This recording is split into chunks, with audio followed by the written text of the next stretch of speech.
Fox 2's Randy Wimley joins us live with the story. Randy, this is a wild one with wildlife. Yes, indeed it is. Neighbors say they've been seeing these coyotes for months now, and it's almost always been at night. That sort of changed, however, a few weeks ago when they started to see these coyotes during the day, and they seemed a lot more brazen. That's a fox, my or a wolf. Not quite, but close. These are coyotes roaming about on a vacant lot on Detroit's west side. How big was it?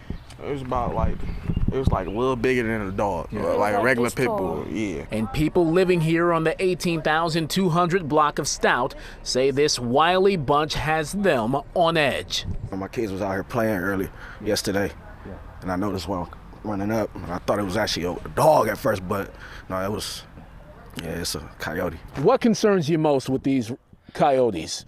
The babies, and the small dogs. And for good reason. Colleen Brooks says there were more than a dozen stray cats roaming the neighborhood. Now there are 2. All the cats are gone in the neighborhood. What happened to them? I believe the coyotes ate them. Last night, while me and my husband were coming in, we heard either an animal, I think we heard a dog too, and it sounded like they were crying. It sounded like they were getting attacked. So.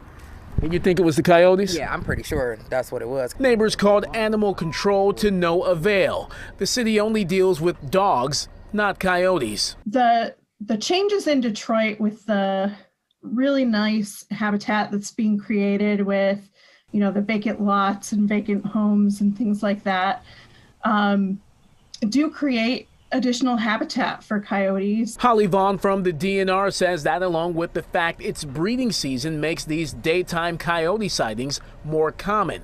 On top of that, Vaughn says coyotes can be out 24/7 if they're feeding a hungry family. Things that people can remember is to remove any food sources that you have around. So if you have trash cans that you put out at the curb the night before, maybe put those out in the morning so that coyotes aren't attracted by small animals that might come to that food source.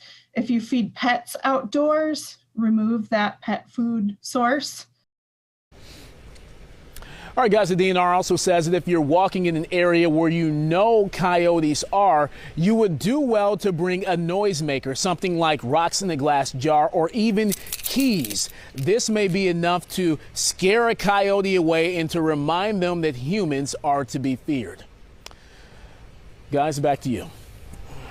Well, Randy, I can tell you tell a very compelling story, sir. It's really a problem, clearly, for the people who are living in that neighborhood. What can they do besides just carrying some extra stuff? Is there anyone they can call to perhaps see some resolution here?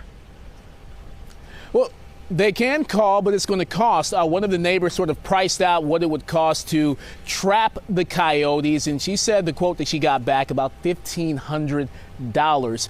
Clearly more than she wants to pay, so they're exploring other options to get rid of these coyotes.